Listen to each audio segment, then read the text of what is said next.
જે સમાજ છે રબારી સમાજ,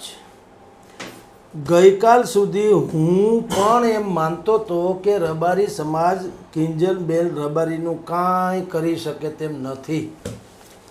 કારણ કે પોતે આત્મનિર્ભર છે, ગાયિકા છે, પૈસા કમાઈ શકે એમ છે, મેચ્યોર છે, અને એને પસંદગીનો દીકરો જે ચૌધરી સમાજનો એની સાથે એણે મેરેજ કર્યા છે. સમાજનું કાંઈ હાલે નહીં, કારણ કે મૂળ બંધારણ તો ભારતીય બંધારણ લાગુ પડવાનું છે, એટલે રબારી સમાજના હાથ હેઠા પડશે એવું હું પણ માનતો હતો. આજે આપણે કેટલાક દિગ્ગજ રબારી સમાજના દિગ્ગજ નેતાઓ સાથે વાત કરી તો એણે કીધું કે કિંજલબેન રબારીનો જ આ કેસ છે, એ તો સેલિબ્રિટીઝ છે એટલે છાપરે ચડ્યો છે, પણ અમારે ત્યાં છાસવારે આવું બને છે અને બધા રિટર્ન લઈ આવીએ છીએ. ન આવ્યા હોત તો તમારા પ્રશ્નનો જવાબ તો થાય ધીંગાણા, માથાકૂટ થાય. હમણાં થોડાક સમય પહેલાં એક દીકરીને કોઈ દલિતનો દીકરો એની સાથે પ્રેમ સંબંધ થયો હશે, બંને લગ્ન કર્યા કે વ્યભિચાર કર્યું, ભાગી ગયા, છેક રાજસ્થાનથી આ લોકો લઈ આવ્યા, મારકુટે થઈ,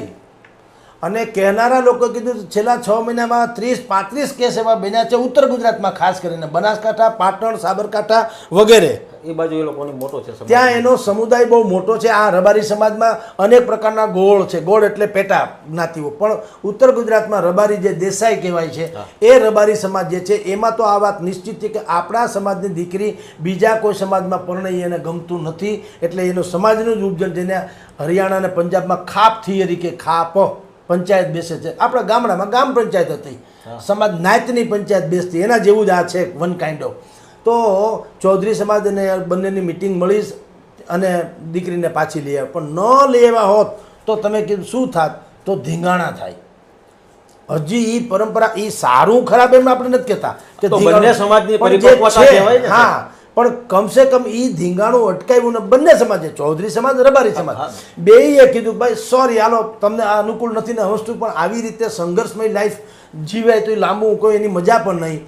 એટલે એ લોકોએ પોતે સંબંધો પૂરા કર્યા. એ જોકે આમ જુઓ તો બે પ્રેમી પ્રેમિકાને વાત કરો તો સમાજ માટે તો સારું થયું, નહીંતર બે સમાજમાં વિગ્રહ થઈ જાય એવી પરિસ્થિતિ થાય, અને એના છાંટા પાછા પોલિટિકલી પણ ઉડે. હું તમને કહું, ચૌધરી સમાજમાંનો દીકરો હતો, એટલે વાત છે Shankar Chaudhary, speaker of the Gujarat assembly, ત્યાં પહોંચી હતી વાત. અને ભારતીય જનતા પાર્ટીના ગોવાભાઈ રબારી, માવજીભાઈ રબારી, ધાનેરા બનાસકાંઠાના MLA, આ લોકોની સુધી પણ વાત પહોંચી હતી. એ લોકો સીધા નથી આવ્યા પોલિટિકલી, સમાજના નેતાને આગળ કર્યા, પણ પ્રેશર કરાવડાવીને આ સમાધાન કરીને છૂટું કરાવડાવ્યું, નહીંતર વર્ગ વિગ્રહની જેમ સમાજ વિગ્રહ થાત બે મોટે પાયે, અને સમાજ વિગ્રહ થાય તો બધું મુશ્કેલીમાં મુકાય એમ હતું. અને જો આવી દીકરીને સમાજ કાંઈ ન કરે તો એ ધડો એમ લેવામાં આવે, કોઈ ગરીબની દીકરી કાલ સવારે પ્રેમ લગ્ન કોઈની સાથે કરે અને સમાજ જો પ્રેશર કરે તો દીકરીના માવતર કે દીકરી સ્વયં કહી શકે કે તમે કિન્નરબેન રબારીને કેમ કાંઈ કહી ન શક્યા, એ બહુ પહોંચતી માયા છે એટલે, અને અમારો વાંક તો એ જ છે ને કે અમે ગરીબ છીએ, તો ગરીબને પ્રેમ ન કરી શકીએ, સુખી માણસને પ્રેમ કરવાનો અધિકાર છે, એ બીજો પ્રશ્ન થાત. એ ન થાય એટલે આ લોકો એમાં બિલકુલ તટસ્થ રહ્યા અને એણે દીકરીને પાછી લઈ આવ્યા. હવે એ પ્રેમ ભગ્નતાનું જે છે એ પ્રકરણ જુદી ઘટના છે, એને આપણે જસ્ટિફાઈ નથી કરતા કે સારું કરી આવ્યા, કારણ કે પ્રેમ અલગ ઘટના છે, પણ એટલી વસ્તુ તો હકીકત છે કે જવાબદારી વગરનો પ્રેમ એ નકામો, નિયંત્રણ વગરની શક્તિ નકામી,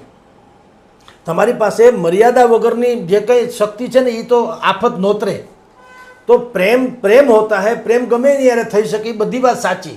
પણ જવાબદારી પણ હોય ને. બે તમારે જો પવિત્ર પ્રેમ જ છે તો બે પરિવારને કન્વિન્સ કેમ ન કરાવી શકો, અને વાયા મીડિયા કરાવો, ડાયરેક્ટ તમે બે પક્ષકારો છો, તમે ન કરી શકો, દીકરી દીકરાને વાત ન કરી શકે, દીકરો એના પરિવારને વાત ન કરી, એવું બને. પણ આ સમાજમાં ડાયા માણસો 10 હોય કે નહીં, એને બેયને જેમ એરેન્જ મેરેજ કઈ રીતે થાય છે, એરેન્જ મેરેજમાં બંને પક્ષકારો જે છે એના 10-10 લોકો હોય છે, એ દીકરીનું વાત કરે, આ દીકરાની વાત કરે, પછી એનો મનમેળ થાય, ન કરે, નારાયણને ક્યાંક આડાવડું થાય તો એ વિશે પરિવાર બેસી અને એનો નિર્ણય કરે.